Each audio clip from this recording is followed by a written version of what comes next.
Hello everyone, welcome back to my channel. अगर अभी तक आपने मेरे चैनल को सब्सक्राइब नहीं किया है तो जल्दी से मेरे चैनल को सब्सक्राइब कर दे। एपिसोड 17 की शुरुआत में 2014 का विंटर पीरियड का टाइम दिखाया जाता है। शिंगयान शिंगरो से कहता है कि ये गिफ्ट मैंने तुम्हारे लिए बनाया है। शिंगरो को ये स्नोमैन बहुत पसंद आता है। शिंगयान ने नीचे स्नो पर लिखा होता है कि ये स्नोमैन शिंगरो का है। इस बात पर ये दोनों हंसने लग जाते हैं। तो शिंगरो कहती है कि मैं भी कुछ लिखना चाहती हूँ। शिंगयान देखना चाह रहा होता है लेकिन शिंगरो कहती है कि तुम अभी इसे नहीं देख सकते, इसीलिए शिंगयान अपना फेस दूसरी तरफ करके खड़ा होता है। शिंगरो जब ये लिख लेती है तो शिंगयान देखना चाह रहा होता है पर शिंगरो इसे देखने नहीं देती। तो शिंगयान कहता है कि अब मैं और ज्यादा ठंड में खड़ा नहीं हो सकता। ये कहकर ये शिंगरो को अंदर ले जाता है लेकिन शिंगयान खुद जल्दी से बाहर आ जाता है और देखने लग जाता है कि शिंगरो ने क्या लिखा है। शिंगरो ने लिखा होता है कि तुम्हारे पीछे कुछ है। शिंगयान जब पीछे मुड़कर देखता है तो यहाँ पर शिंगरो आ जाती है। शिंगरो को यहाँ पर देखकर शिंगयान हंसने लगता है। प्रेजेंट में दिखाया जाता है कि यूसु और चिंशी बिंग की वाइफ पर नजर रख रहे होते हैं। बिंग की वाइफ ने जो कचरा डस्टबिन में फेंका होता है तो ये दोनों उसको ढूंढने के लिए आ जाते हैं। थोड़ी देर में इन दोनों को वो मिल जाता है। ये देखकर ये दोनों बहुत खुश हो जाते हैं। दूसरी तरफ शिंगरो डॉक्टर वांग को सारी बातें बताते हैं कि हम बिंग के बीमारी के बारे में क्यों जानना चाहते हैं।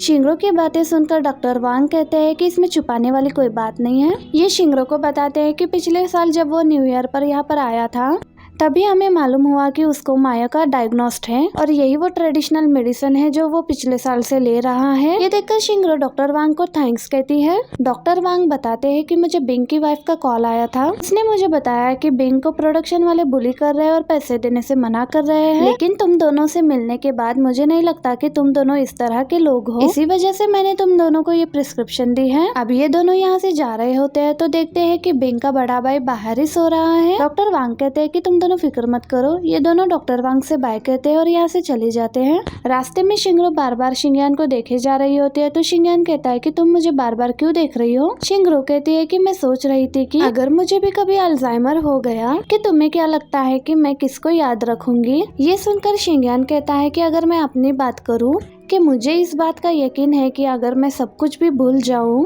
इसके बावजूद भी तुम मुझे याद रहोगी, और अगर तुम्हारी बात की जाए तो मुझे लगता है कि तुम सब कुछ भूल सकती हो लेकिन अपना स्लोगन नहीं।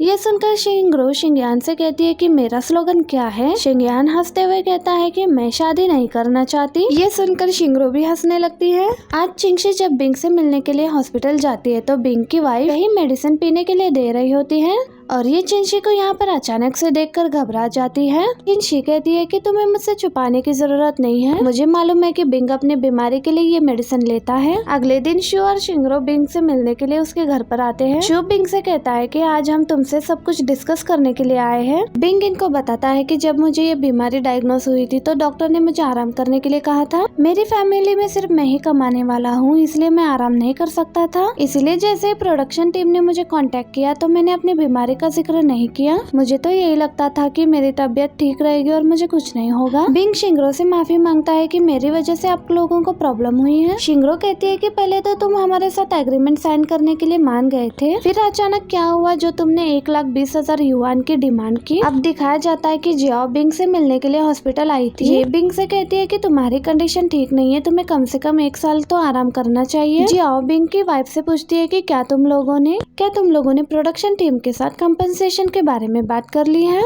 बिंग की वाइफ कहती है कि अभी तक तो नहीं और जियाओ से पूछने लगती है कि तुम्हें क्या लगता है कि कितने पैसे हमें लेने चाहिए। जियाओ कहती है कि मैं क्रू मेंबर होने की हैसियत से तो तुम्हें कुछ नहीं बता सकती, लेकिन पर्सनली मैं तुम्हें ये मशवरा दूंगी कि जितने टाइम के लिए बिंग को आराम करना है तुम लोगों को उसी हिसाब से इन लोगों से कंपनसेशन के पैसे मांगने चाहिए। बिंग की वाइफ जब हिसाब लगाती है तो कहती है कि ये तो 1,20,000 युआन बनते हैं, लेकिन ये भी तो हो सकता है कि वो हमें पैसे देने के लिए ना माने। जियाओ कहती है कि अगर वो लोग ना माने तो वो अपने बैग से कार्ड निकाल कर देती है और कहती है कि इसके पास चले जाना। ये चिंशी का बिजनेस कार्ड होता है, इन्होंने सिर्फ इनको डराने के लिए लॉयर हायर किया होता है, वो भी सिर्फ जियाओ के कहने पर। जो बिंग से कहता है कि तुमने अपना काम बहुत जिम्मेदारी से किया है लेकिन इस कंडीशन में तुम्हें कहीं और जॉब नहीं मिल सकती और ना ही तुम जॉब करने के हालत में हो, तो मैंने और शिंगरो ने तुम्हें कुछ पैसे देने के बारे में डिसाइड किया है। ये बिंग को बताता है कि शिंगरो तुम्हें अपनी तरफ से 30,000 युआन देने के लिए तैयार है। ये सुनकर बिंग हैरान हो जाता है और कहता है कि मैं ये पैसा एक्सेप्ट नहीं कर सकता।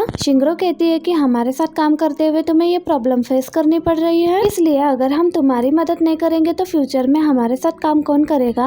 ये सुनकर बिंग की वाइफ इन्हें थैंक्स कहती है। शिंगरो बिंग की वाइफ से कहती है कि हमारी कंपनी में सफाई की एक जॉब अवेलेबल है, अगर तुम चाहो तो वो जॉब कर सकती हो। तुम्हारी सैलरी बिंग की सैलरी जितनी तो नहीं होगी, लेकिन फिर भी तुम अपनी फैमिली को सपोर्ट कर सकती हो। बिंग की वाइफ कहती है कि मैं ये जॉब करने के लिए तैयार हूँ। आज शिंगरो और शू ने जियाओ को ऑफिस बुलाया होता है।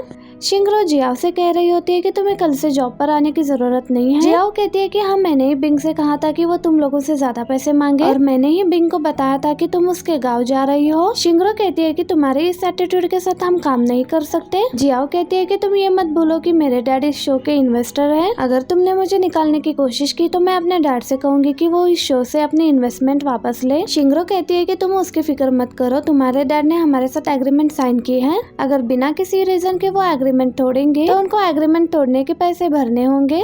ये सुनकर जियाओ कहती है कि क्या अंकल शू भी इसके लिए मान गए हैं। शू कहता है कि तुम्हें फायर करने का फैसला मेरा ही है। जियाओ कहती है कि मैं घर जाकर डैड को इसके बारे में बताऊंगी। तो शू कहता है कि तुम्हारे डैड को भी इस फैसले पर कोई एतराज नहीं है, क्योंकि तुम्हारे डैड भी नहीं चाहते कि उनके पैसे जाया हो जाए। इसलिए तुम्हें ये सोचने की ज्यादा जरूरत है कि तुम घर जाकर अपने डैड को इस बारे में कैसे एक्सप्लेन करोगी। ये सुनकर जियाओ यहाँ से गुस्से से चली जाती है।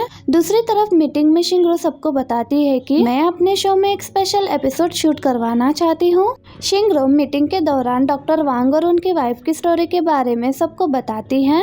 शिंगरो कहती है कि मैं चाहती हूँ कि मैं डॉक्टर वांग की वाइफ के लिए एक वेडिंग अरेंज करूँ और मैं अपने ऑडियंस को भी इनकी ये खूबसूरत लव स्टोरी दिखाना चाहती हूँ। और सबको शिंगरो का ये आइडिया बहुत ज्यादा पसंद आता है। दूसरी तरफ चेंजो और चिंशी को भी शिंगरो और शिंगयान के बारे में सब कुछ पता चल गया होता है। इसीलिए चेंजो शिंगरो से पूछती है कि तुम्हारा फ्यूचर का क्या प्लान है। शिंगरो कहती है कि पहले मैं सोचती थी कि प्यार ज्यादा गहरा हो जाए तो इंसान अपने आप को खो देता है और इसी तरह के ख्याल मुझे डराया करते थे, लेकिन जब से मैं इस गांव से वापस आई हूँ तो मुझे रियलाइज हुआ है कि मैं कितना गलत सोचा करती थी। लेकिन अब मुझे इस बात की खुशी है कि मेरा और शिंगयान का रिलेशनशिप धीरे धीरे आगे बढ़ रहा है। आज शिंगरो और उसकी टीम ने डॉक्टर वांग और उनकी वाइफ के लिए वेडिंग सेरेमनी का अरेंज किया होता है और शिंगरो डॉक्टर वांग की वाइफ को यहाँ पर लेकर आती है।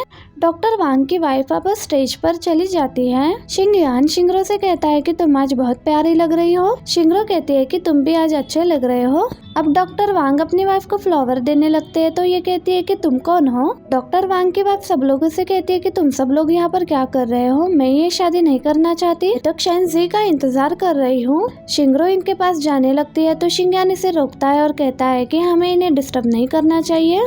और यहाँ डॉक्टर वांग जैसे ही अपनी वाइफ से कुछ देर बात करने लग जाते हैं तो ये रिलैक्स हो जाती है और इनको याद आ जाता है कि ये शेंजी ही है। डॉक्टर वांग की वाइफ इस बात पर बहुत खुश हो जाती है कि मेरी तुमसे शादी हो रही है। डॉक्टर वांग कहते हैं कि हाँ ये सच है और अपनी वाइफ से कहते हैं कि मैंने तुम्हें बहुत इंतजार करवाया है, लेकिन अब मैं हमेशा तुम्हारे साथ रहूंगा और तुम्हारा ख्याल रखूंगा, क्या तुम मुझसे शादी करोगी। तो ये कहती है कि हाँ मैं करूंगी। इन दोनों को इस तरह से देखकर सभी लोग बहुत ज्यादा इमोशनल हो गए होते हैं। अब शेंजाओ शिंगयान से कहता है कि यहाँ पर एक होटल है, क्या तुम चेक करना चाहोगे। शिंगयान कहता है कि मुझे पहले ही मिस्टर शू यहाँ पर इन्वाइट कर चुके हैं और ये शेंजाओ को इशारा करता है कि ये शिंगरो से भी पूछ ले। शिंगरो के कुछ कहने से पहले ही शेंजाओ कहता है कि मैं तुम्हारा जवाब जानता हूँ, तुम जा रही हो। शेंजाओ बाकी सब लोगों से भी पूछता है लेकिन कोई भी यहाँ रुकने के लिए तैयार नहीं होता। अब इसके बाद ये चारों होटल आ जाते हैं। शेंजाओ शिंगयान को एक रूम की पकड़ाकर यहाँ से चला जाता है। शिंगयान शिंगरो से कहता है कि मुझे लगता है कि अब हमें इन्हें सब कुछ बता देना चाहिए। शिंगरो कहती है कि उसको पहले से ही मालूम है। शिंगयान कहता है कि अब हम अपने रिलेशनशिप को ऑफिशियली अनाउंस कर सकते हैं। शिंगरो कहती है कि अभी नहीं, अभी हम लोग ट्रायल फेज में हैं। शिंगयान कहता है कि मैं समझ गया हूँ। दूसरी तरफ शेंजाओ चेंजी से कहता है कि मैंने डॉक्टर वांग और उनकी वाइफ की लव स्टोरी से बहुत कुछ सीखा है।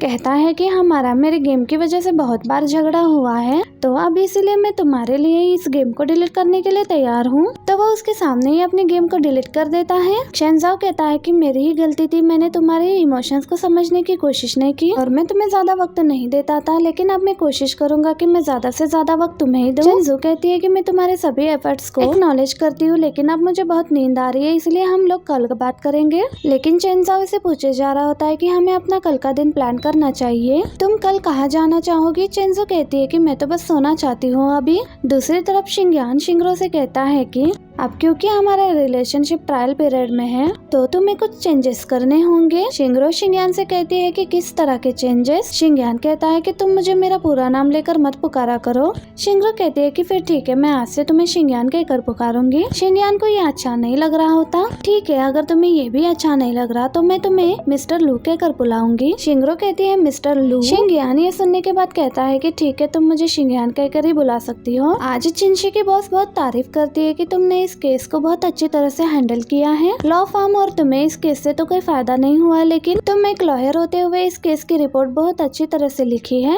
ये सुनकर चिंशी को बहुत खुशी होती है। चिंशी हेसु को मैसेज करती है कि क्या आज रात तुम फ्री हो। हेसु कहता है कि मैं थोड़ा बिजी हूँ।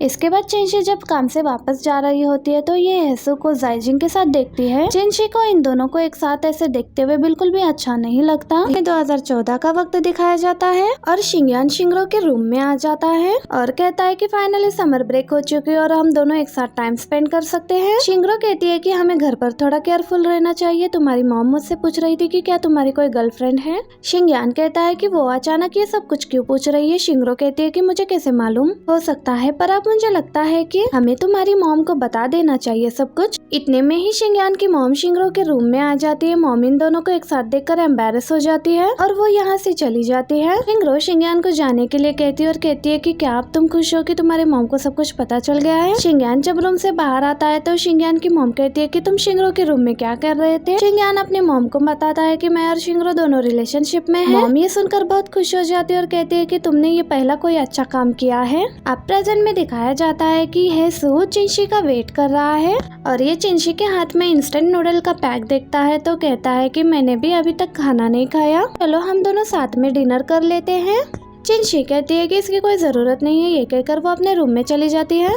अब शिंगरो कहती है कि तुम्हारे कहने का मतलब ये है कि तुमने हिसो को मैसेज किया और उसने तुम्हारा मैसेज देखने के बावजूद भी तुम्हें कोई रिप्लाई नहीं दिया और उसकी वजह यह है कि वो उस वक्त जाइजिंग के साथ था। चिंशी कहती है कि हाँ। चेंजू कहती है कि हिसो की असली इंटेंशन पता करने के लिए हम लोग शिंगयान और चेंजाओ की मदद लेंगे। इन दोनों को भी चेंजू का ये आइडिया बहुत पसंद आता है। अगली सुबह हिसो जब जॉगिंग कर रहा होता है तो शिंगयान और चेंजाओ भी इसको ज्वाइन कर लेते हैं। चेंजाओ हिसो से पूछता है कि तुम कल रात किसके साथ थे। हेसु कहता है कि मैं इस सवाल का जवाब नहीं दे सकता। ये कहकर जाने लगता है तो चेंजाओ कहता है कि क्या तुम कल रात जाइजिंग के साथ थे। हेसु कहता है कि तुम्हें कैसे पता चला।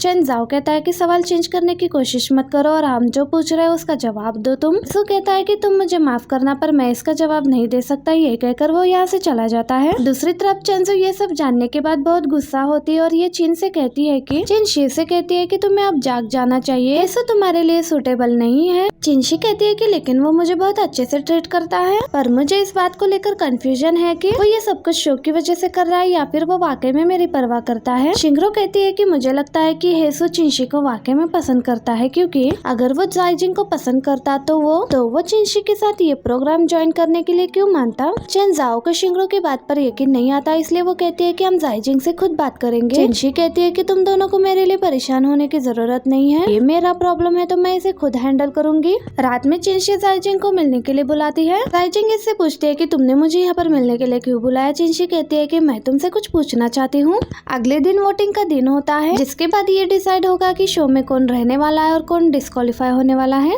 यूसी फीमेल गेस्ट में से किसी को भी चूज नहीं करता और कहता है कि मैंने ये डिसाइड किया है कि मैं ये शो छोड़ रहा हूँ। और इसके बाद चूज करने की बारी जाइजिंग की होती है और जाइजिंग कहती है कि मैं हेसे को चूज करती हूँ। और फिर हमें कल रात का सीन दिखाया जाता है, जहाँ पर चिंशी जाइजिंग से पूछती है कि क्या मैं तुमसे एक बात पूछ सकती हूँ, तुम दोनों कल रात क्या कर रहे थे। जाइजिंग कहती है कि मैं और हेसु एक साथ खाना खाया और वॉकिंग की, हर हफ्ते हम दोनों बस यही एक्टिविटी करते हैं। शी ये सुनकर हैरान हो जाती है और कहती है कि क्या तुम दोनों हर हफ्ते मिलते हो। वो कहती है कि हम दोनों हाई स्कूल से ही ऐसा करते हैं और ऐसे करते हुए 10 साल हो गए हैं। अब हेसु से पूछा जाता है कि तुम्हें डिसाइड करना होगा कि तुम किसको चूज करोगे।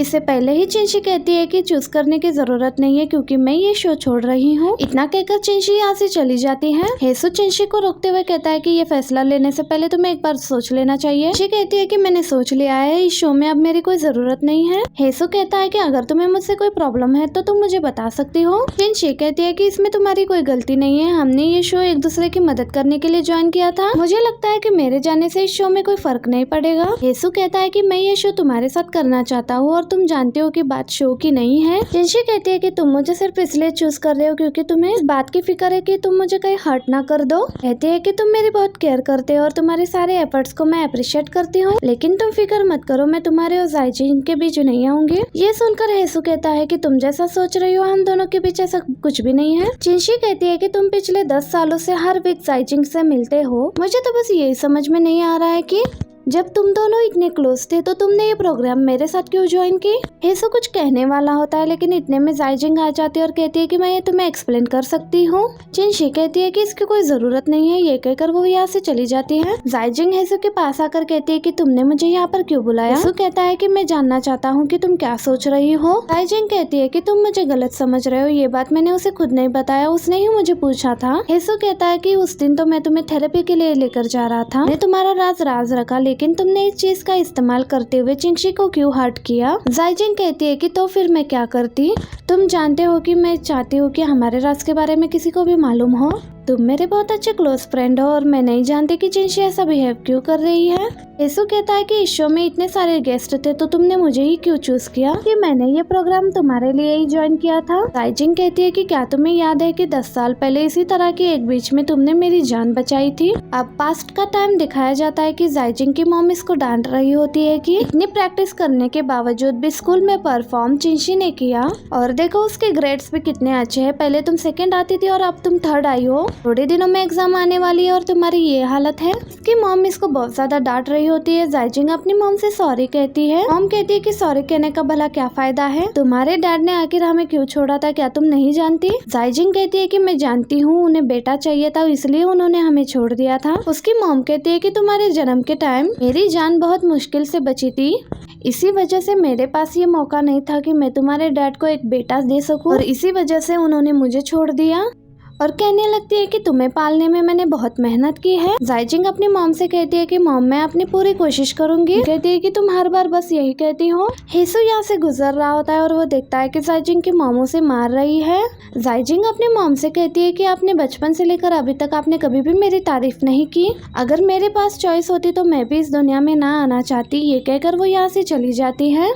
हेसु जाई का पीछा करता है। जाइजिंग कुछ खुशी करने वाली होती है लेकिन हेसु उसको बचा लेता है। जाइजिंग उसे कहती है कि तुम मुझे छोड़ दो। हेसु बहुत मुश्किल से उसे समझाता है। जाइजिंग हेसु से कहती है कि मैं स्कूल में जिस तरह दिखाई देती हूँ असल में वैसे बिल्कुल भी नहीं हूँ, मैं सिर्फ खुश रहने की एक्टिंग करती हूँ, असल में मैं इस तरह की हूँ, मैं बिल्कुल भी खुश नहीं हूँ, मैं अपनी जिंदगी से थक चुकी हूँ। फिर हमें 2015 का वक्त दिखाया जाता है। जाइजिंग हेसु से मिलने के लिए आती है। हेसु जाइजिंग से कहता है कि क्या तुम कल रात ठीक से सोई नहीं हो। जाइजिंग कहती है कि मैं आजकल ठीक से सो नहीं पाती, मुझे मेरे मॉम के सपने आते हैं। इतने में हेसु की नजर इसके बाजू पर पड़ता है तो हेसु पूछता है कि ये सब क्या है। जाइजिंग जल्दी से अपना बाजू कवर कर लेती है। हेसु उससे कहता है कि क्या तुम्हें किसी ने बुली किया है। जाइजिंग कहती है कि ये मैंने खुद किया है, बस मुझे ऐसा महसूस होता है कि जैसा मेरा दम घुट रहा है। हेसु कहता है कि मुझे लगता है कि तुम्हें साइकियाट्रिस्ट को दिखाना चाहिए। जाइजिंग कहती है कि मैं भी साइकियाट्रिस्ट के पास जाना चाहती हूँ लेकिन मुझे डर लगता है, मैं अकेले डॉक्टर के पास नहीं जा सकती, क्या तुम मेरे साथ चलोगे। जाइजिंग बहुत रिक्वेस्ट करती है इसलिए हेसु मान जाता है उसके साथ जाने के लिए। अब प्रेजेंट में दिखाया जाता है कि जाइजिंग कहती है कि तुमने मेरे सबसे मुश्किल वक्त में मेरा साथ दिया है, हम दोनों के बीच में जो रिलेशनशिप है वो दूसरे नहीं समझ सकते। हेसु से कहती है कि तुम भी खुद को धोखा मत दो, तुम्हारे दिल में भी मेरे लिए फीलिंग्स है। हेसु कहता है कि मेरे दिल में तुम्हारे लिए कोई भी फीलिंग्स नहीं है क्योंकि मैं किसी और को पसंद करता हूँ। ये कहकर हेसु यहाँ से चला जाता है। दूसरी तरफ शिंगयान शिंगरू को मिलने के लिए रेस्टोरेंट बुलाता है।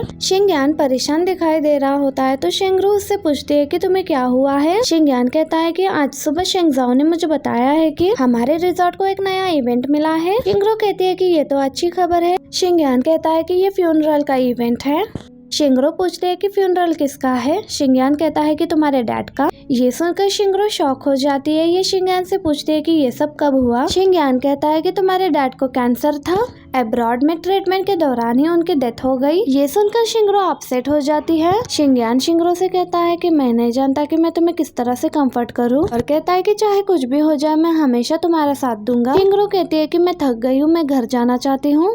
शिंगयान कहता है कि ठीक है, मैं तुम्हें घर ले चलता हूँ। कॉलेज का फर्स्ट ईयर का टाइम दिखाया जाता है। शिंगरो के डैड इसको एक कार्ड बेचते हैं। शिंगरो इस कार्ड को पढ़ने लगती है। इस कार्ड में ये लिखा होता है कि मैंने और मैडम फांग ने डिसाइड किया है कि हम 6 नवंबर को शादी करेंगे। हम उम्मीद करते हैं कि तुम हमारी खुशी में खुश होगी। डैड शिंगरो से कहते हैं कि तुम हमेशा मेरी प्यारी बेटी रहोगी। कार्ड पढ़कर शिंगरो रोने लगती है। इतने में ही इसको शिंगयान का वीडियो कॉल आता है। ये वीडियो कॉल में अपने डेली रूटीन के बारे में बात कर रहे होते हैं। शिंगयान शिंगरो से कहता है कि क्या तुम्हारे टेबल पर वेडिंग इनविटेशन कार्ड है। शिंगरो कहती है कि हाँ, लेकिन मैं इस शादी में नहीं जाना चाहती। शिंगयान शिंगरो से कहता है कि तुम क्यों नहीं जाना चाहती। शिंगरो कहती है कि कोई खास वजह नहीं है, मैं बस जाना नहीं चाहती। कॉल कट होने के बाद शिंगरो इस कार्ड को डस्टबिन में फेंक देती है। प्रेजेंट में शिंगयान शिंगरो को उसके घर पर लेकर आता है। शिंगयान शिंगरो से कहता है कि हमारा स्टमक एक इमोशनल ऑर्गन भी है, अगर तुम उसका अच्छे से ख्याल रखोगी तो तुम्हारा मूड भी बेहतर हो जाएगा। और ये शिंगरो से कहता है कि मैं तुम्हारे लिए कुछ अच्छे से खाना बना देता हूँ, जब तुम्हारा दिल चाहे तब तुम खा लेना, तब तक तुम थोड़ी देर आराम कर लो। ये कहकर शिंगयान किचन में चला जाता है।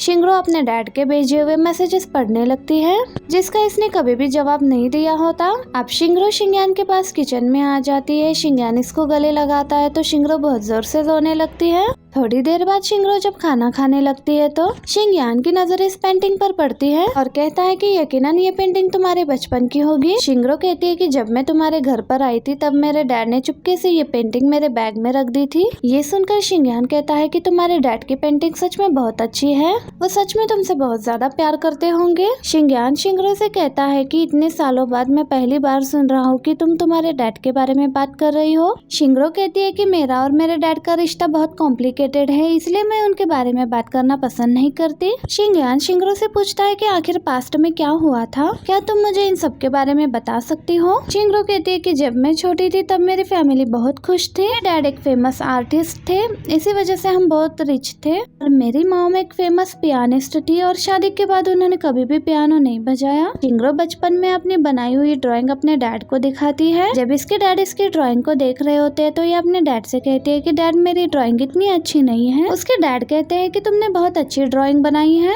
शिंगरो कहते हैं कि मुझे आपके बात पर यकीन नहीं है। डैड कहते हैं कि तुम्हें मुझ पर यकीन नहीं है तो तुम अपनी मॉम से जाकर पूछ सकती हो। शिंगरो अपनी पेंटिंग अपनी मॉम को दिखाने के लिए आती है तो मॉम कहती है कि मेरे पास मत आओ, मेरे हाथ बहुत गंदे हैं। शिंगरो बताती है कि जब मेरी मॉम की डेथ हुई थी तब मुझे ऐसा लग रहा था कि मेरा सब कुछ खत्म हो गया, लेकिन मेरे डैड को मेरे मॉम की डेथ से कोई फर्क नहीं पड़ा। शिंगरो कहती है कि मैं अपने डैड का अपने हेड टीचर के साथ रिलेशनशिप एक्सेप्ट नहीं कर सकती थी। शिंगरो जब अपने डैड को अपने मॉम के फ्यूनरल पर उसके हेड टीचर के साथ देखती है तो ये सब देखकर वो बहुत शॉक हो जाती है। शिंगरो कहती है कि उसके बाद मैं यूनिवर्सिटी चली गई। उसके बाद मेरे डैड ने मुझे बहुत बार कांटेक्ट करने की कोशिश, लेकिन मैं उनसे कोई भी वास्ता नहीं रखना चाहती थी। वो मुझे मैसेजेस भी करते थे, लेकिन मैंने उनके मैसेजेस का कभी भी जवाब नहीं दिया। एक बार शिंगरो के डैड इससे इसके पार्ट टाइम जॉब पर मिलने के लिए आते हैं। शिंगरो अपने डैड से कहती है कि आप यहाँ पर क्या कर रहे हो। डैड कहते हैं कि यहाँ पर मेरी एक आर्ट एग्जीबिशन थी, इसलिए मैंने सोचा कि मैं तुमसे भी मिल लूं।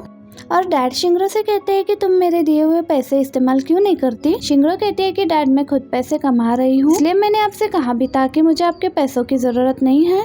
डैड कहते हैं कि इतने साल गुजर गए हैं, क्या मुझे मूव ऑन नहीं कर लेना चाहिए था। ये शिंगरो से कहते हैं कि मैं तुमसे रिक्वेस्ट कर रहा हूँ, प्लीज तुम मुझे नफरत मत करो। शिंगरो शिंगयान से कहती है कि मुझे पता होता कि मैं अपने डैड से लास्ट टाइम मिल रही हूँ तो मैं कभी भी अपने डैड से इतनी हार्श बातें नहीं करती। शिंगरो कहती है कि मुझे लगता है कि शायद मेरे डैड मुझसे नफरत करते थे। शिंगयान कहता है कि तुम ऐसा क्यों कह रही हो। शिंगरो कहती है कि अगर वो मुझसे नफरत नहीं करते थे तो फिर उन्होंने मुझसे क्यों नहीं बताया कि वो बीमार थे। लेकिन मुझे गिल्टी महसूस हो रही है कि मैं अपने डैड को सही से गुड बाय भी नहीं कह सकी। शिंगरो शिंगयान से कहती है कि शायद ये मेरा पछतावा है। शिंगयान कहता है कि शायद तुम्हारे डैड इतने अच्छे हस्बैंड और डैड नहीं थे, लेकिन तुम्हें उनसे इतनी नफरत नहीं करनी चाहिए, क्योंकि अडल्ट होने के हैसियत से उनके पास अपनी जिंदगी जीने का, उसको चुनने का हक था। शिंगयान शिंगरो से कहता है कि तुम्हारे पास अभी भी एक मौका है। शिंगयान कहता है कि तुम्हारे डैड ने अपने डेथ से पहले ये रिक्वेस्ट की थी कि वो चाहते हैं कि उनकी फेयरवेल सेरेमनी की स्पीकर तुम बनो। अगले दिन फेयरवेल पर शिंगयान थोड़ा परेशान दिखाई दे रहा होता है। शिंगयान शिंगरो से कहता है कि मैं तुमसे कुछ कहना चाहता हूँ। शिंगरो कहती है कि तुम्हें क्या कहना है। शिंगयान शिंगरो से कहता है कि तुम्हारे डैड अभी भी जिंदा होते तो क्या तुम ये सब करने के लिए तैयार होती। शिंगरो कहती है कि मैं जानती हूँ कि तुम मुझे कंफर्ट करने की कोशिश कर रहे हो, लेकिन मरे हुए लोग दोबारा वापस नहीं आते। में ही शिंगरो को स्पीच देने के लिए स्टेज पर बुला लिया जाता है। शिंगरो कहती है कि आज मैं कुछ बातें कहना चाहती हूँ जो मैं पहले नहीं कर पाई। ये सबसे कहती है कि मेरा अपने डैड से रिलेशनशिप बहुत अच्छा नहीं था और बहुत सालों से हम दोनों की मुलाकात नहीं हुई। एक बार मेरे डैड ने मुझसे कहा भी था कि मैं उनकी बेटी हूँ और मैं ये फैक्ट चेंज नहीं कर सकती। उस वक्त मैं इस बात से गुस्सा हो गई थी, लेकिन आज मुझे इस स्टेटमेंट का मतलब समझ में आ गया है। शिंगरो कहती है कि पास्ट में जो भी हुआ है मैंने उससे भुला दिया है। मैं बस यही उम्मीद करती हूँ कि वो जहाँ भी हो बस सुकून से रहे। और इतने में शिंगरो के डैड यहाँ पर आ जाते हैं और कहते हैं कि तुम्हारी स्पीच बहुत अच्छी थी। शिंगरो के डैड सामने आकर कहते हैं कि मैंने ये सेरेमनी बिना वजह अरेंज नहीं करवाई। असल में मुझे हमेशा से ये क्यूरियोसिटी थी कि जब मैं इस दुनिया से चला जाऊंगा लोगों के मेरे बारे में लेकर क्या कमेंट्स होंगे। ये शिंगरो से कहते हैं कि मेरे उम्र के आखिरी पड़ाव में इसने मुझे नई जिंदगी दी है। और शिंगरो के डैड शिंगरो को थैंक यू बोलते हैं।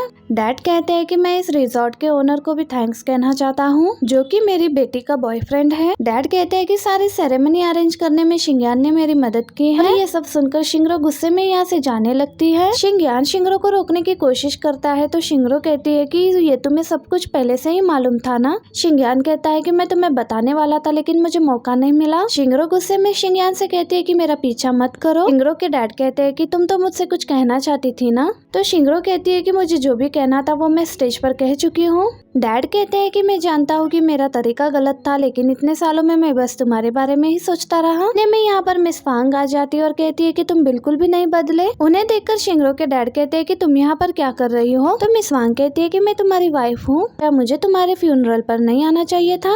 डैड कहते हैं कि मैं तुम्हें पहले ही क्लियर कर चुका हूँ कि हम दोनों के बीच में कुछ भी नहीं है। तो मिस वांग कहती है कि तुम बीमार थे और तुम्हारी देखभाल करने के लिए मैंने अपनी जॉब भी छोड़ दी थी और अब तुम मुझसे कह रहे हो कि तुम मुझसे प्यार नहीं करते। मिस वांग कहती है कि तुम बहुत ही अमेजिंग हो। तुमने मुझसे कहा था कि तुम इलाज के लिए बाहर जा रहे हो और 6 महीने के अंदर ही तुमने अपने लिए किसी और को ढूंढ लिया। शिंगरो के डैड के गर्लफ्रेंड भी यहाँ पर ही होती है। ये सब देखकर शिंगरो बहुत गुस्सा हो जाती है और यहाँ से जाने लगती है। तो इसके डैड के गर्लफ्रेंड के हाथों से माइक छूटकर शिंगरो के सिर पर लग जाता है और उसके सिर पर मार बहुत जोर से लगती है और शिंगरो वहीं पर बेहोश हो जाती है। हॉस्पिटल में जब शिंगरो को होश आता है तो शिंगयान कहता है कि आज जो कुछ भी हुआ वो सब मेरी ही गलती थी। शिंगरो कहती है कि तुम्हें कब पता चला कि मेरे डैड जिंदा है। शिंगयान कहता है कि आज सुबह ही। शिंगयान शिंगरो के डैड से कहता है कि मैं आपकी इसमें कोई मदद नहीं कर सकता और मैं शिंगरो से झूठ नहीं बोलूंगा। तो डैड कहते हैं कि मेरी हालत बद से बदतर होती जा रही है, मैं नहीं बता सकता कि मैं कब तक जिंदा रहूंगा, इसीलिए मैं अपनी बेटी से आखिरी बार मिलना चाहता हूँ। शिंगरो कहती है कि तुम सब कुछ जानते हुए भी तुमने मुझे धोखा दिया।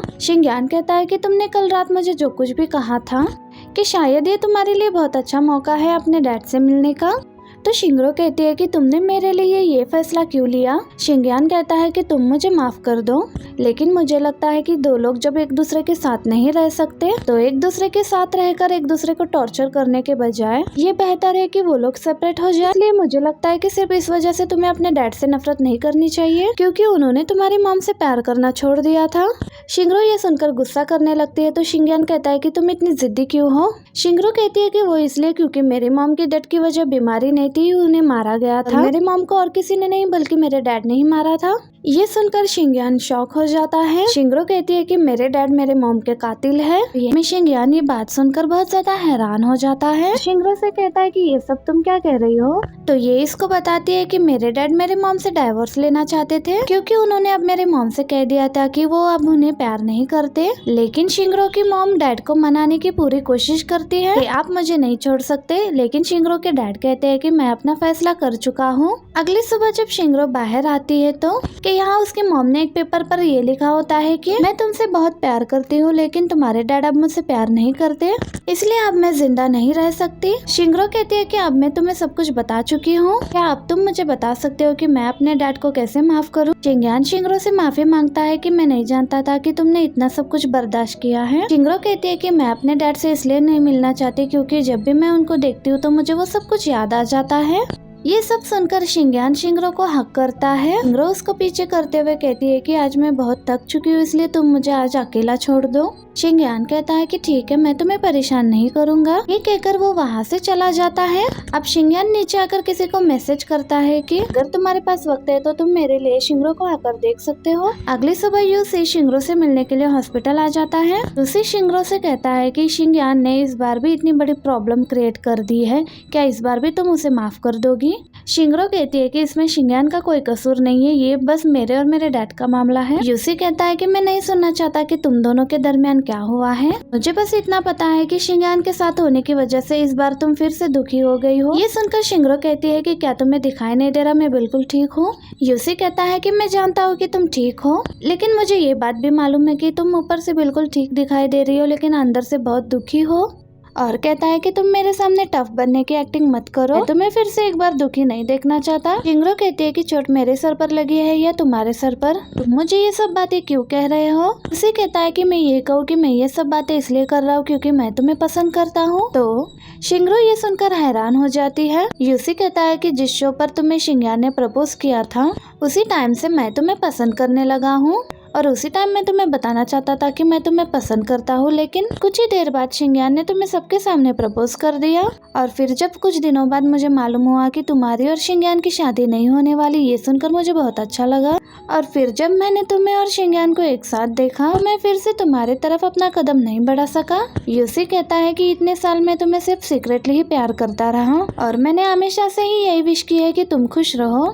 और जब तुम्हारा ब्रेकअप हुआ था तो मैं देख सकता था कि शिंगयान ने तुम्हें कितनी ज्यादा तकलीफ पहुंचाई थी, और तुम्हें इस हालत में देखकर मैंने शिंगयान से नफरत करना शुरू कर दी। लेकिन फिर भी मैं तुम्हें अपने फीलिंग्स के बारे में नहीं बता पाया क्योंकि मैं जानता था कि वो अभी भी तुम्हारे दिल में ही है। मैं बस उस दिन का इंतजार कर रहा था जब शिंगयान तुम्हारे दिल से पूरी तरह से निकल जाएगा, लेकिन मैंने ये नहीं सोचा था कि तुम दोनों की फिर से मुलाकात हो जाएगी। और ये शिंगरो से कहता है कि उस दिन स्टोर में मैंने शिंगयान को बता दिया था कि मैं तुम्हें पसंद करता हूँ। ये सुनकर शिंगरो हैरान हो जाती है और कहती है कि इसी वजह से शिंगयान बहुत ज्यादा जेलस हो गया था और मैं उसे ही गलत समझती रही। यूसी कहता है कि मैं ये सब कुछ नहीं करना चाहता था, लेकिन जब आप किसी को पसंद करते हो तो आप अपने आप पर कंट्रोल नहीं कर पाते। यूसी कहता है कि क्या तुम अपने डैड और शिंगयान के ट्रॉमा से बाहर नहीं आ सकती? अगर तुम हाँ बोलो तो मैं तुम्हें अपने साथ किसी भी वक्त जर्मनी लेकर जा सकता हूँ। इतने में शिंगरो कुछ कहने वाली होती है तो यूसी कहता है कि तुम्हें फौरन जवाब देने की जरूरत नहीं है, तुम सोचकर बता सकती हो। ये सारी बातें सुनकर शिंगरो कहती है कि तुम अच्छी तरह से जानते हो कि तुम और मैं सिर्फ दोस्त हैं। कहता है कि मैं जानता हूँ, पर फिर भी मैं अपने आप को एक मौका देना चाहता हूँ। मैं हर वक्त तुम्हारे साथ रहकर तुम्हें प्रोटेक्ट करना चाहता हूँ। शिंगरो कहती है कि तुम मेरी इतनी केयर करते हो उसके लिए तुम्हारा बहुत शुक्रिया, लेकिन मैं अपने खुद के प्रॉब्लम्स खुद संभाल सकती हूँ। शिंगरो कहती है कि अगर मुझे लाइफ में किसी इंसान की जरूरत हो तो वो इंसान शिंगयान ही होगा। इसके बाद यूसी शिंगयान के पास आ जाता है। यूसी कहता है कि शिंगरो मेरे साथ जर्मनी जाने के लिए तैयार हो गई है। शिंगयान कहता है कि ये नामुमकिन है। यूसी कहता है कि तुम इतने श्योर कैसे हो? शिंगयान कहता है कि मैं और शिंगरो बिल्कुल एक जैसे हैं, हम एक दूसरे के अलावा किसी और से प्यार नहीं कर सकते। यूसी शिंगयान को कांग्रेचुलेशन कहता है कि तुम्हारा प्यार सोने से भी ज्यादा सॉलिड है। ये सुनकर शिंगयान यूसी को थैंक यू कहता है। अब चिंशी और चेंसू शिंगरो से मिलने के लिए हॉस्पिटल आते हैं। शिंगरो इन दोनों से पूछती है कि तुम दोनों अपने साथ इतना सारा खाना क्यों लेकर आए हो?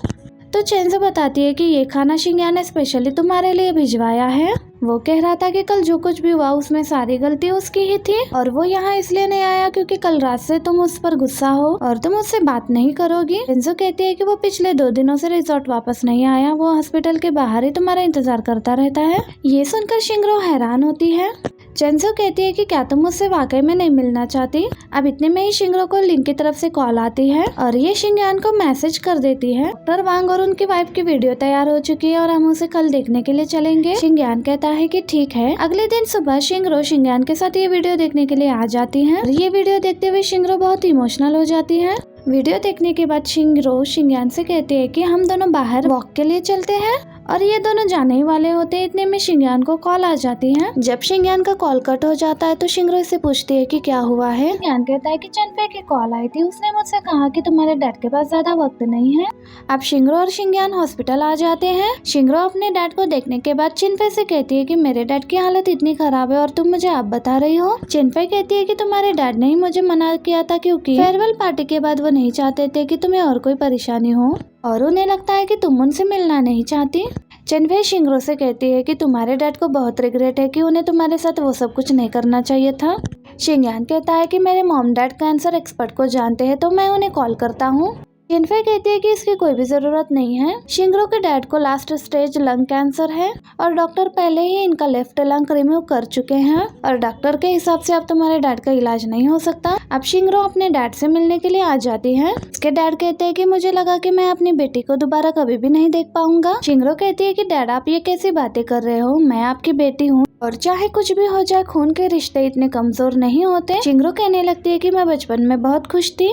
डैड कहते हैं कि हाँ तुम बचपन में हमेशा मुझे फॉलो किया करती थी, यहाँ तक कि तुम मेरे साथ पेंटिंग भी किया करती थी। और डैड ये भी कहते हैं कि अगर मैं वो गलतियाँ ना करता तो हम एक साथ आज बहुत ज्यादा खुश होते। डैड कहते हैं कि आज मैं तुमसे माफी नहीं मांगूंगा, तुम आज मुझसे मिलने के लिए आई, मुझसे बात की, मेरे लिए बस यही काफी है। मेरी बस यही विश है कि तुम अपनी लाइफ में बहुत खुश रहो। डैड को यहाँ पर रोशनी दिखाई दे रही होती है। ये शिंगरो से कहते हैं कि सामने कितनी रोशनी है, ये देखकर मुझे बहुत अच्छा लग रहा है। ये शिंगरो से कहते हैं कि तुम जाकर चेक करो। यहाँ पर रोशनी सिर्फ शिंगरो के डैड को ही दिखाई दे रही होती है।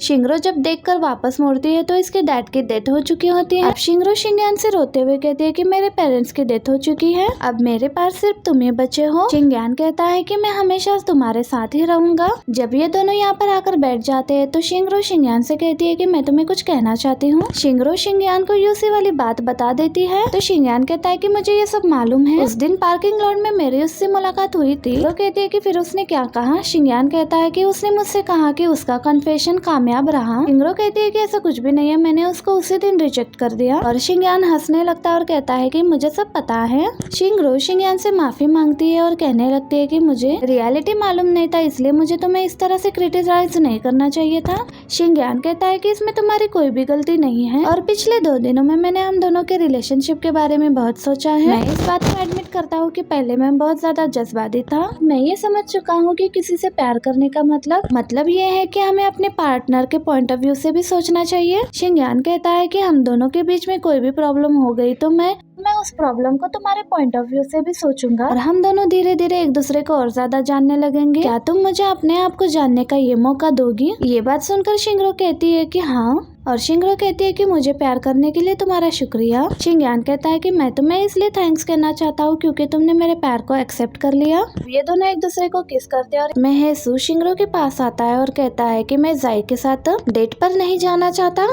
शिंगरो कहती है कि क्या तुम्हें याद है कि ये शो ज्वाइन करने से पहले तुमने मुझसे क्या कहा था। अब दिखाया जाता है कि हेसू शिंगरो को बताता है कि वो शिनशी के साथ ये शो ज्वाइन करना चाहता है। शिंगरो इससे पूछती है कि लेकिन क्यों। हेसू कहता है कि इतने टाइम बाद भी चिंशी से मिलने के बाद मुझे ऐसा लगा जैसे वो पुराने दिन वापस आ गए हो और मुझे ऐसा लगता है कि चिंशी भी सेम ऐसा ही महसूस करती होगी और आज मैंने पहली बार उसे हंसते हुए देखा है तो मुझे ऐसा लगता है कि मैं इस ट्रॉमा से उसे बाहर निकालने में मदद कर सकता हूँ। शिंगरो कहती है कि तुम चिंशी की इतनी परवाह क्यों करते हो। हेसू कहता है कि हाई स्कूल के टाइम से ही मैं चिंशी को पसंद करता हूँ लेकिन मैं अपनी फीलिंग्स को एक्सप्रेस करने में इतना अच्छा नहीं हूँ। हेसू कहता है कि मैं चाहता हूँ कि इसमें तुम मेरी हेल्प करो। मैं चिंशी के साथ अपना रिलेशनशिप बिल्ड करना चाहता हूँ। मैं चाहता हूँ कि इस शो के जरिए चिंशी को मेरी फीलिंग्स के बारे में पता चल जाए। शिंगरो कहती है कि क्या तुम ये सब कुछ भूल गए हो। हेसू कहता है कि ऐसा बिल्कुल भी नहीं है, मैं वाकई में चिंशी को पसंद करता हूँ। शिंगरो कहती है कि फिर तुमने वो सब कुछ क्यों किया जिससे चिंशी को तकलीफ पहुँचे। हेसू कहता है कि मैं ये सब कुछ नहीं करना चाहता था लेकिन मैंने जाइजिंग से प्रॉमिस किया था कि उसके सीक्रेट में किसी को भी नहीं बताऊंगा। ये सुनकर शिंगरो कहती है कि तो फिर तुम जाइजिंग के सीक्रेट को ही प्रोटेक्ट करो, लेकिन अगर तुम वाकई में चिंशी को पसंद करते हो तो तुम्हें उसे वापस पाने के लिए लड़ना होगा। शिंगरो की ये सारी बातें सुनने के बाद हेसू कहता है कि क्या तुम मुझे एक फेवर दे सकती हो। शिंगरो चिंशी को कॉल करके कहती है कि वैरायटी शो के कुछ सीन्स है जो तुम्हें वापस दोबारा से शूट करने होंगे। चिंशी कहती है कि मैं पहले ही अपनी फिल्मिंग खत्म कर चुकी हूँ। तो शिंगरो कहती है कि हमारे शो का थीम फ्रेंड्स रियूनियन है तो तुम्हारे कुछ चेंसों के साथ सीन शूट करने हैं मुझे। अब ये सुनकर चिंशी मान जाती है। हेसू शिंगरो को इसके लिए थैंक्स कहता है। चिंशी शूटिंग लोकेशन पर आ जाती है। कुछ ही देर बाद हेसू भी यहाँ पर आ जाता है। चिंशी हेसू को देखकर हैरान हो जाती है और कहती है कि तुम यहाँ पर क्या कर रहे हो। तो हेसू कहता है कि मैंने शिंगरो से कहा था कि वो तुमसे शूटिंग के बारे में झूठ बोलकर बुला ले। हेसू कहता है कि ऐसा मैंने सिर्फ इसलिए किया क्योंकि मैं तुम्हें सब कुछ एक्सप्लेन करना चाहता हूँ। चिंशी कहती है कि मैं सब कुछ क्लियर कर चुकी हूँ। ये कहकर वो जाने लगती है तो हेसू उसे रोक लेता है। प्लीज तुम मुझे माफ कर दो, मैंने इस प्रॉब्लम को सही से हैंडल नहीं किया। तुम मेरी बात का यकीन करो, मेरे और जाइजिंग के बीच ऐसा कुछ भी नहीं है। चिंशी कहती है कि फिर तुम और जाइजिंग हर हफ्ते क्यों मिलते हो। अब हेसु माइक ऑफ करने के बाद चिंशी को वो सारी बातें उसके कान में बता देता है। ये सुनने के बाद चिंशी कहती है कि क्या तुमने जाइजिंग को सब कुछ क्लियर कर दिया है। अब दिखाया जाता है कि हेसु जाइजिंग से कहता है कि मैंने अगर उस दिन तुम्हारी जान बचाई थी वो सिर्फ इसलिए कि तुम मेरी क्लासमेट थी, और ये भी कि हर हफ्ते मैं तुम्हारे साथ साइकेट्रिस्ट के पास जाता हूँ वो भी इसलिए कि तुम मेरे दोस्त और क्लासमेट हो। मैं सिर्फ चिंशी को पसंद करता हूँ और उसके अलावा किसी और के लिए मेरे दिल में कोई भी जगह नहीं है। हेसु कहता है कि मैंने डिसाइड किया कि मैं चिंशी को सारी बातें बता दूंगा क्योंकि मैं नहीं चाहता कि उसके दिल में किसी भी चीज को लेकर कोई गलतफहमी हो। अब हेसु चिंशी से कहता है कि मैं तुम्हें हाई स्कूल के टाइम से पसंद करता हूँ। हाई स्कूल में मैंने एक बार हिम्मत की कि मैं तुम्हें सब कुछ बता दूंगा कि मैं तुम्हें पसंद करता हूँ, और जब मैं तुम्हारे पास आया बताने के लिए कि मैं इतना नर्वस हो गया कि मैं असल बात बता ही नहीं पाया। हेसु कहता है कि पहले मैं किस्मत को ब्लेम किया करता था कि उसने मुझे तुम्हारे पास रहने का मौका नहीं दिया। अब समझ में आ रहा है कि ये सब हमारे साथ इसलिए हुआ क्योंकि मेरे अंदर अपनी फीलिंग्स बताने की हिम्मत नहीं थी। अब हेसु चिंशी से पूछता है कि क्या तुम मेरी गर्लफ्रेंड बनोगी। ये सुनकर चिंशी कहती है कि लेकिन मेरी डाइवोर्स हो चुकी है। हेसु कहता है कि पास्ट रिलेशनशिप होना ये सब नॉर्मल बात है और इसलिए तुम्हें इस बारे में फिक्र करने की कोई जरूरत नहीं है। चिंशी कहती है कि पहले मैं गॉड से शिकायत किया करती थी कि आखिर मेरी किस्मत ऐसी क्यों है, लेकिन गॉड पहले ही मुझे एक बहुत बेहतरीन गिफ्ट दे चुके थे, लेकिन मुझे ये अब जाकर रियलाइज हुआ है। चिंशी हेसु से कहती है कि मैं भी तुम्हें हाई स्कूल के टाइम से ही पसंद करती हूँ। चिंशी हेसु को अपनी लाइफ में आने के लिए थैंक्स कहती है और कहती है कि शायद मैं इतनी जल्दी मूव ऑन ना कर पाती। ये सब सुनकर हेसु भी इमोशनल हो गया होता है और हेसु चिंशी को किस करता है, और दूसरी तरफ शिंगरो एक आर्ट एग्जीबिशन में आई होती है और थोड़ी देर बाद यहाँ पर शिंग्यान भी आ जाता है। शिंगरो कहते हैं कि पहले मैं सोच रही थी कि तुमने मुझे यहाँ पर क्यों बुलाया, लेकिन यहाँ पर आने के बाद मुझे रियलाइज हुआ कि आज मेरे डैड की आर्ट एग्जीबिशन है। शिंग्यान कहता है कि चिनफे ने मुझे आज सुबह ही इस आर्ट एग्जीबिशन की टिकट्स भेजी थी। ये जो आर्ट एग्जीबिशन है ये तुम्हारे डैड की आखिरी ख्वाहिश थी। अब शिंगरो और शिंग्यान ये सारी पेंटिंग्स देखने लगते हैं। ये सारी पेंटिंग शिंगरो के डैड ने शिंगरो से इंस्पायर होकर बनाई होती है। यहाँ पर वो पेंटिंग भी होती है जो शिंगरो ने अपने बचपन में बनाई होती है। शिंग्यान शिंगरो से पूछता है कि इस पेंटिंग का आर्टिस्ट कौन है, तो शिंगरो कहती है कि ये आर्टिस्ट तुम्हारे साथ ही खड़ा हुआ है। शिंग्यान कहता है कि मैं ये देखकर हैरान हूँ कि उन्होंने ये पेंटिंग अभी तक संभाल के रखी है। शिंगरो कहती है कि शायद ये मेमोरीज मेरे डैड के लिए बहुत खास थी। ये सारी पेंटिंग शिंगरो के डैड ने शिंगरो के लाइफ पर बनाई होती है। शिंग्यान और शिंगरो यहाँ पर वो पेंटिंग भी देखते हैं जब शो के दौरान शिंग्यान ने शिंगरो को प्रपोज किया था। शिंग्यान कहता है कि क्या तुम्हारे डैड वो शो देखने के लिए आए थे। शिंगरो कहती है कि हाँ, लेकिन मैंने उनसे मिलने के लिए मना कर दिया था। और अब शिंगरो शिंग्यान को थैंक यू कहती है। अगर तुम मुझे कन्विंस नहीं करते तो शायद मैं अपने डैड को मरने से पहले आखिरी बार नहीं मिल पाती, और अब मुझे कोई भी पछतावा नहीं है। ये सुनकर शिंग्यान शिंगरो को हक करता है। अब चिंशी और चेंजू शिंगरो से मिलने के लिए आती है और चिंशी शिंगरो से कहती है कि आज हेसु ने मुझसे अपनी फीलिंग्स कन्फेस की है। ये सुनकर चिंशी बहुत खुश हो जाती है। आज गो बैक लवर की फर्स्ट एपिसोड टीवी पर लगने वाली होती है। इसको देखने के लिए ये सब लोग इकट्ठे हो जाते हैं और सब लोग शो का ट्रेलर देखने लगते हैं और शो का ट्रेलर सबको बहुत ज्यादा पसंद आता है। चेंजू शिंग्यान से कहती है कि तुम मुझे सच सच बताओ, इस शो को ज्वाइन करने से पहले ही तुम डिसाइड कर चुके थे ना कि तुम शिंगरो से पैचअप कर लोगे। शिंगरो भी शिंग्यान से इस बारे में पूछती है। शिंग्यान कहता है कि ऐसा नहीं है, पहले मैं बिजनेस के लिए इस शो को ज्वाइन करना चाहता था। चेंजाओ कहता है कि ये झूठ बोल रहा है। चेंजाओ सबको बताने लगता है कि जब प्रोडक्शन टीम ने इसको कॉल की तो ये बहुत नर्वस दिखाई दे रहा था। ऐसा लग रहा था कि जैसे ये ब्लाइंड डेट पर ही जा रहा है। ये मुझसे पूछता रहा कि मुझे कौन सा सूट पहनकर जाना चाहिए। 2 घंटे तक ये अपना सूट ही सिलेक्ट करता रहा और फिर अपने लिए एक नया सूट खरीदने के लिए चला गया। ये सुनकर सब लोग हंसने लगते हैं तो शिंग्यान चेंजाओ से कहता है कि अब तुम बस करो। शिंगरो चेंजाओ से कहती है कि मैं और भी जानना चाहती हूँ। चेंजाओ कहता है कि तुम्हें याद होगा जिस दिन यूसी हमारे साथ खाना खाने के लिए आया था और उसने तुम्हें जर्मनी में शो के लिए ऑफर की थी। ये सब सुनकर डर के मारे शिंग्यान के चेहरे का रंग ही बदल गया था। पूरे 2 दिन तक शिंग्यान का इस बारे में सोचकर मूड खराब रहा था। यूसी कहता है कि तुम एक्टिंग करने में बहुत अच्छे हो, तुम्हें देखकर ये अंदाजा नहीं लगाया जा सकता था कि तुम उस टाइम पर ये सोच रहे थे, क्योंकि मैं सिर्फ उसी लू शिंग्यान को जानता हूँ जो इमोशनली अनस्टेबल है। में शिंजाओ कहता है कि मेरे पास तुम लोगों को बताने के लिए बहुत सारी बातें हैं। शिंगरो से कहता है कि जब तुमने शिंग्यान के साथ ब्रेकअप कर लिया था तो ये मुझे फोर्स किया करता था अपने साथ ड्रिंक करने के लिए। मैं जब मना किया करता था कि तुम्हें इतनी ड्रिंक नहीं करनी चाहिए तो शिंग्यान रोते हुए कहता था कि मैं सिर्फ ड्रिंक करके ही शिंगरो को बुला सकता हूँ। ये सुनकर शिंगरो हंसने लगती है तो लू शिंग्यान कहता है कि मैं तुम सब लोगों के लिए केक लेकर आता हूँ और शिंग्यान कहता है कि मेरी कार सर्विस के लिए गई हुई है। तो इतने में हेसु उसको अपनी कार की चाबी दे देता है। हेसु की कार पहले जाइजिंग ने बोरो की होती है और यही ये कार यहाँ पर लेकर आई हुई होती है, इसलिए शिंगयान को यहाँ से जाता हुआ देखकर जाइजिंग को बुरा लगता है। अब ये सब लोग अपने शो को देखकर बहुत खुश दिखाई दे रहे होते हैं। अब हाईवे पर सामने से एक और कार आ रही होती है। शिंगयान ब्रेक लगाने की कोशिश कर रहा होता है लेकिन ब्रेक नहीं लग रही होती, जिसकी वजह से शिंगयान का एक्सीडेंट हो जाता है और यहीं पर हमारा ये पार्ट भी एंड हो जाता है। वीडियो अच्छी लगी हो तो वीडियो को लाइक करना और नेक्स्ट पार्ट के लिए चैनल को सब्सक्राइब करना मत भूलना। Thanks for watching, bye bye.